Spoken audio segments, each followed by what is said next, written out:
Почитувани ги следите вестите на Канал 8. Добро дојдовте.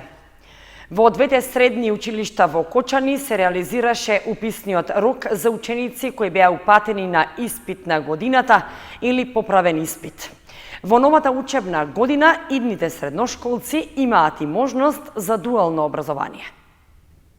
Во Средното општинско училиште Лјупчо Сантов се реализираше уписот на ученици кои биле упатени на поправен испит или испит на годината. Во првото пријавување што се спроведе во периодот од 20 до 25 јуни и на 1 и 2 јули, во Кочанската гимназија запишани се 171 ученик, а најмногу од нив интерес искажале за струката економија, право и трговија.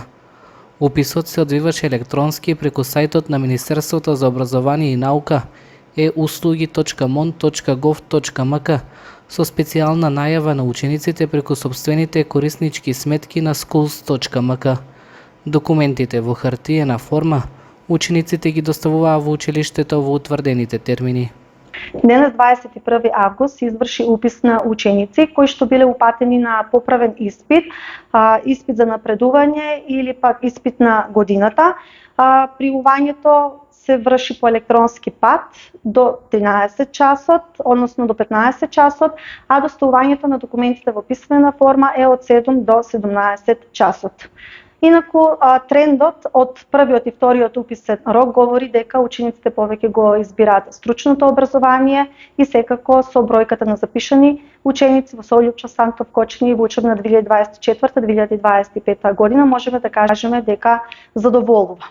Исто како и во гимназијата Лјупчо Сантов и во Средното општинско училиште Гошо Викентиев се спроведе пријавување на учениците кои биле упатени на поправни испити или испит на годината.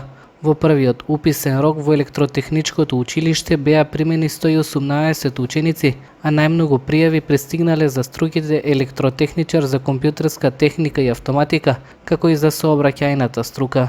Во двете средни училишта во Кочани идните средношколци имаат можности за дуално образование, што предвидува комбиниран образовен процес, односно учење и практична настава кај работодавец со реално работно место и месечен надомест од 3500 денари за секој ученик за време од 9 месеци. Гимназијата Ванчо Прке од Виница бара согласност од Советот на општината за оформување паралелки со помал број ученици од законски пропишаниот. За да се задржат истите наставни програми и струки, се планира да се оформат 6 паралелки.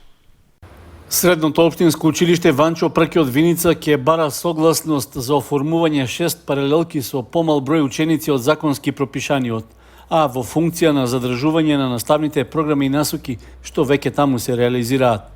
Писменото барање е доставено до Советот на општината, од каде се бара дозвола за паралелки со помалку од 25 ученици. Ваквата постапка не само во ова училиште, во изминатите години стана редовна практика, односно поради намалувањето на бројот на учениците воопшто се намалува и просечниот број по една паралелка. На оваа тема дискусии имаше и на неколку различни советнички состави, но секогаш заклучокот беше дека решение за проблемот не постои, освен да се даде согласност од општината како основач на образовните институции. Во образложението од Виничката гимназија е нагласено дека се бара согласност за оформување 3 паралелки во гимназиско образование со вкупно запишани 46 ученици. При тоа, 2 од паралелките би имале по 15, а една 16 ученици. Исто така, во план е да се направи една комбинирана и дуална паралелка за профилите машински техничар и машински техничар за моторни возила со вкупно 24 ученика, како и една комбинирана дуална паралелка за техничар за патен сообраќај и техничар за транспорт и шпедиција со вкупно 22 ученика.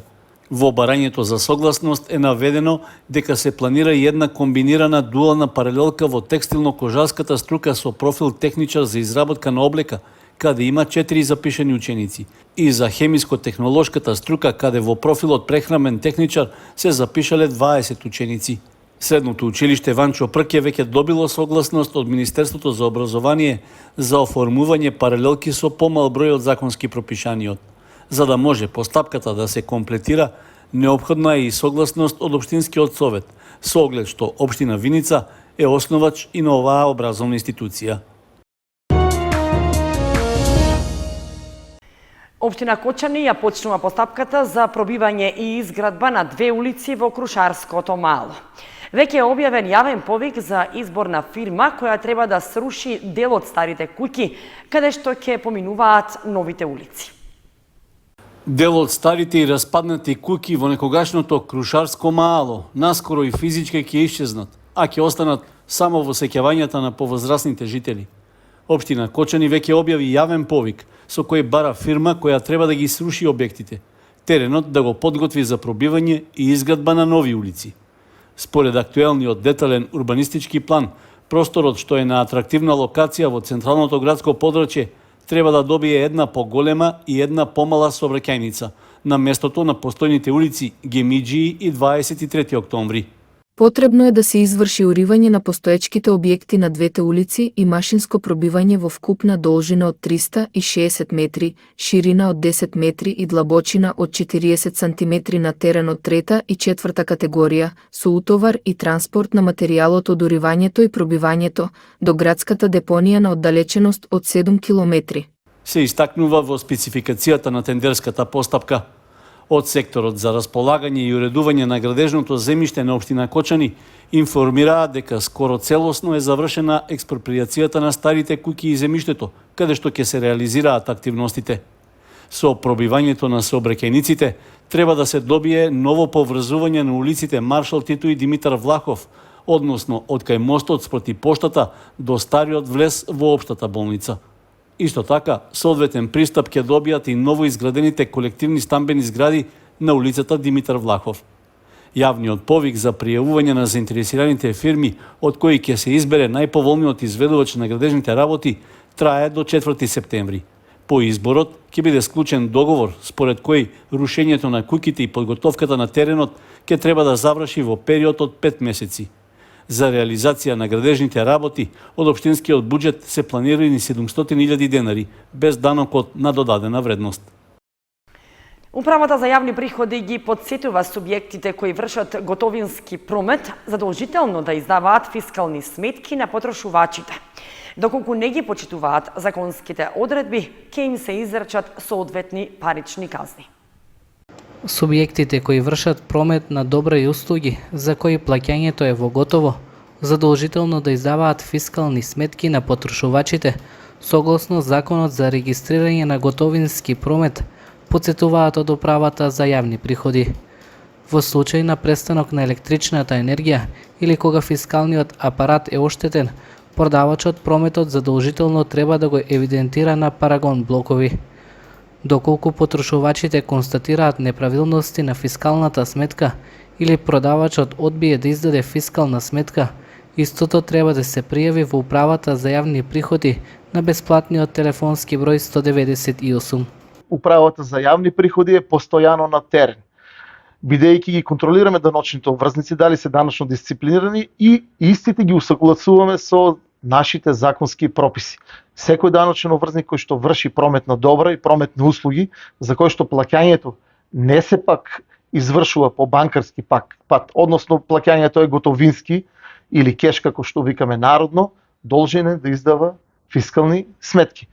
Од таа причина, даночниот обврзник е должен да воведе и да користи фискален систем на опрема за секое работно место од каде што се извршува прометот на добра или услуги кои готовински се наплатуваат. Во објекти во кои се вклучени за користење една или повеќе од една фискална каса, податоците од издавањето на фискалните сметки се внесуваат во книгата за дневни финансиски извештаи одделно за секој фискален апарат. Со почитувањето и исполнувањето на обврските, даночните обврзници се усогласуваат со законските прописи и градат здрава основа на бизнисите кои ги раководат.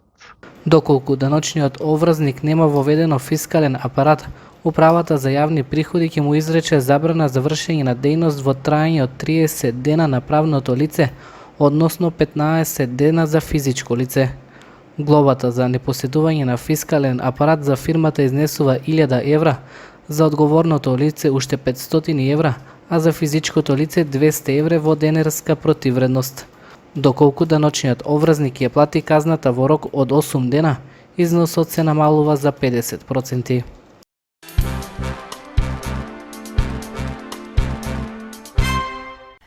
На 1 септември ќе се вози ридско-бразинската трка во автомобилизам Пониква 2024. Пријавувањето е до 29 овој месец, а најавено е дека ќе учествуваат надпреварувачи од земјава и странство. На 1 септември на патот кон Пониква во должина од 5,3 км ќе се одржи меѓународната авторели трка Пониква 2024, што се бодува за шампионатот на Централно-европската зона на Светската автомобилистичка федерација, како и за домашниот шампионат за ридско-бразински надпревари. Пријавувањето на учесниците е до 29 август електронски на мејлот akperformance@gmail.com.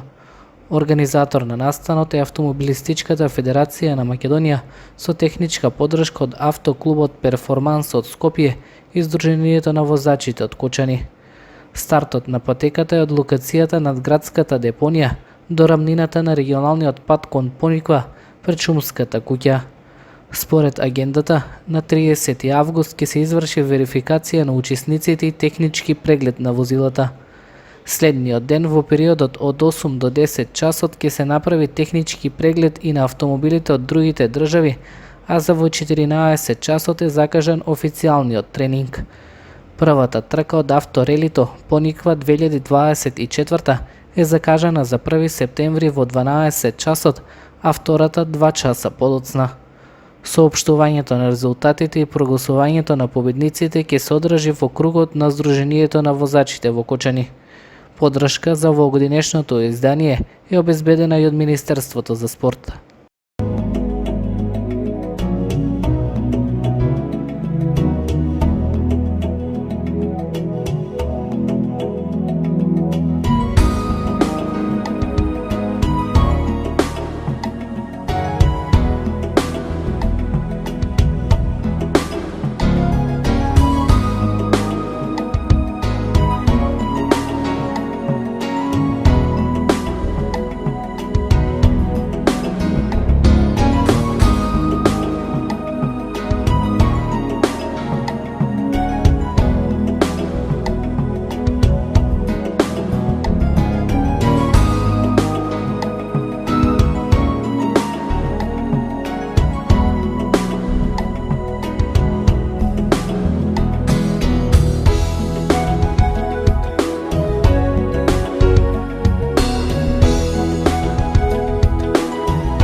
Почитувани, тоа беа настаните што го одбележаа денешниот ден. Ви благодариме што бевте со нас. Довидување.